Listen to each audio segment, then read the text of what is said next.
விக்கிரவாண்டி சட்டமன்ற தொகுதி இடைத்தேர்தலில் தபால் வாக்கில் திமுக வேட்பாளர் அன்னியூர் சிவா முன்னிலை பெற்றிருக்கிறார். கிட்டத்தட்ட 138க்கும் மேற்பட்ட வாக்குகளை அவர் பெற்றிருக்கிறார். தபால் வாக்கு நிலவரம் 27 வாக்குகள் பாமக வேட்பாளர் அன்புமணிக்கும், 13 வாக்குகள் நாம் தமிழர் வேட்பாளர் அபிநயாவுக்கும் கிடைத்திருக்கிறது.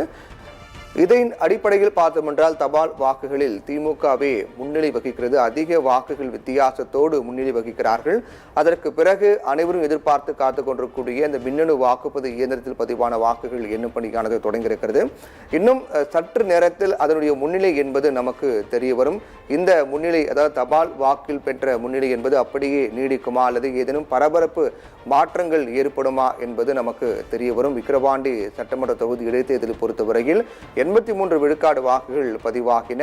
அதில் பதிவான வாக்குகள், அதுக்கான வாக்கு எண்ணும் பணி என்பது 20 சுற்றுகளாக நடைபெற உள்ளது. ஒவ்வொரு சுற்றிலும் முன்னிலை நிலவரம் தெரிய வந்த பிறகு இறுதியாக ஒவ்வொரு வேட்பாளரும் பெற்ற வாக்குகள் எத்தனை, யார் அதிக வாக்குகளை பெற்று வெற்றி பெற்றிருக்கிறார்கள் என்ற விவரம் என்பது இறுதிக்கட்ட வாக்கு எண்ணிக்கையின் போது நமக்கு தெரிய வரும். ஒவ்வொரு வேட்பாளரும் ஒவ்வொரு கட்சியும் பெற்ற வாக்கு வங்கி எத்தனை என்பதும் நமக்கு தெரிய வரும். அதற்கு முன்னதாக இந்த விக்கிரவாண்டி சட்டமன்ற தொகுதி இடைத்தேர்தலை பொறுத்தவரையில் 29 வேட்பாளர்கள் களத்தில் இருக்கிறார்கள். மும்மணி போட்டியாக காணப்படுகிறது. ஒவ்வொரு அரசியல் கட்சிக்கும் இது மிக முக்கிய தேர்தலாக பார்க்கப்படுகிறது. திமுகவை பொறுத்தவரையில் ஆளும் கட்சி என்பதால் அவர்கள் இதில் வெற்றி பெற வேண்டும் என்ற நிர்பந்தம் அவர்களுக்கு ஏற்பட்டிருக்கிறது. என்றால் தோல்வியுற்றால் அது வருகின்ற 2026 சட்டமன்ற தேர்தலில் அது இவர்களுக்கு சற்று பின்னடைவாக பார்க்கப்படும். மக்கள் திமுகவுக்கு எதிராக தான் உள்ளார்களா என்பது எதிர்க்கட்சிகள் வைக்கப்படக்கூடிய விமர்சனத்துக்கு ஒரு அழுத்தம் கொடுக்கக்கூடிய வகையில் இந்த தேர்தல் முடிவு என்பது திமுகவிற்கு பின்னடைவு ஏற்பட்டால் அமையும். அதே போன்று பாமகவை பொறுத்தவரையிலும் அவர்கள் ஏற்கனவே இந்த மக்களவை தேர்தல் முடிவு வெளியான போதே அவர்கள் மாநில கட்சி என்ற அந்தஸ்து இழந்தார்கள். அதற்கான வாக்கு வங்கி அவர்கள் தக்க வைக்கவில்லை. அதற்கானமாக மாநில கட்சி பாமக என்பது அங்கீகரிக்கப்பட்ட மாநில கட்சி என்ற அந்தஸ்து பெற முடியாத சூழல் அவர்களுக்கு ஏற்பட்டது.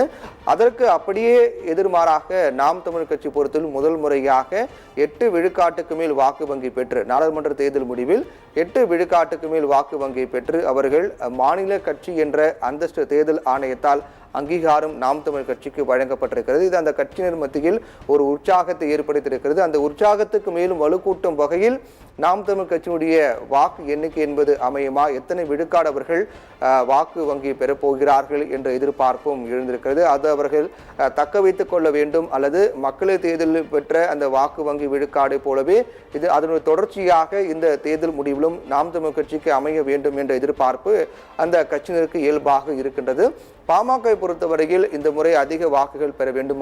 அப்படி இருக்கக்கூடிய பட்சத்தில் தான் 2026 சட்டமன்ற தேர்தலை பொறுத்தவரையில் அவர்கள் கூட்டணி அமைக்கவோ அல்லது ஏதேனும் கட்சியோடு கூட்டணி சேரவோ அதிக தொகுதிகளை இடங்களை கேட்டு பெறவோ வாய்ப்பு உள்ள ஒரு சூழலை இந்த தேர்தல் முடிவு அவர்களுக்கு ஏற்படுத்தும். இப்படியாக ஒவ்வொரு கட்சிக்கும் இந்த 3 முக்கிய கட்சிகளுக்கும் மிக முக்கிய தேர்தலாகவே இந்த இடைத்தேர்தல் பார்க்கப்படுகிறது. பொதுவாக இடைத்தேர்தல் என்றாலே அதில் ஆளும் கட்சி தான் வெற்றி பெறப் போகிறார்கள் என்ற எழுதப்படாத விதி என்பது இந்த தேர்தல் முடிவிலும் தொடருமா அல்லது மாற்றம் ஏற்படுமா என்பதும் நமக்கு தெரிய வருகிறது. என்றால் கடந்த கால அரசியல் தேர்தல் வரலாற்றை பொறுத்தவரையில் 2019ஆம் ஆண்டும் இந்த விக்கிரவாண்டி சட்டமன்ற தொகுதிக்கு இடைத்தேர்தலானது நடந்திருக்கிறது. அப்போது விக்கிரவாண்டி சட்டமன்ற இடைத்தேர்தலை பொறுத்தவரை 2019ஆம் ஆண்டு நடந்த தேர்தலில் ஆளும் கட்சியாக இருந்த அதிமுகவை வெற்றி பெற்று 2019ஆம் ஆண்டு விக்கிரவாண்டி சட்டமன்ற தொகுதி இடைத்தேர்தலில் அதிமுக வெற்றி பெற்றார்கள். ஆளும் கட்சியாக இருந்த அதிமுக அப்போது வெற்றி பெற்றார்கள். அதற்கு பிறகு 2021 சட்டமன்ற பொது தேர்தலை பொறுத்தவரையில் திமுக வேட்பாளர் புகழேந்தி அங்கு வெற்றி பெற்றார். இப்படியாக ஏற்கனவே நடைபெற்ற இடைத்தேர்தலும் அதிமுக வெற்றி பெற்ற நிலையில் தற்போது இந்த விக்கிரவாண்டி சட்டமன்ற இடைத்தேர்தலை பொறுத்தவரையில் ஆளும் கட்சியாக இருக்கக்கூடிய திமுக வெற்றி பெற வேண்டும் என்ற நிர்பந்தம் ஏற்பட்டிருக்கிறது. பிரதான எதிர்க்கட்சியான அதிமுக இந்த தேர்தலை புறக்கணித்திருக்கக்கூடிய காரணத்தால் இந்த தேர்தல் களம் என்பது முடிவுகள் எந்தவித மாற்றத்தை ஏற்படுத்தும் என்பதை நாம் பொறுத்திருந்தான் பார்க்க வேண்டும். பொதுவாக இடைத்தேர்தல் முடிவு பொறுத்தவரையில் ஆட்சி மாற்றமோ அல்லது அதிகார மாற்றமோ ஏற்படுவதற்கான வாய்ப்பு அறவே இல்லை என்றாலும் கூட ஒவ்வொரு கட்சிக்கும் இது ஒரு கௌரவ பிரச்சனை என்ற காரணத்தால் அந்த கட்சிக்கு இந்த தேர்தல் என்பது ஒவ்வொரு கட்சிக்கும் இந்த தேர்தல் முடிவு என்பது மிக முக்கியத்துவம் வாய்ந்த தேர்தல் முடிவாகவே பார்க்கப்படுகிறது. காலை ஏற்கனவே அறிவித்தபடி 8 மணிக்கு வாக்கு எண்ணிக்கை தொடங்கியது. 798 தபால் வாக்குகள் எண்ணப்பட்டு முன்னிலை அறிவிக்கப்பட்டிருக்கிறது.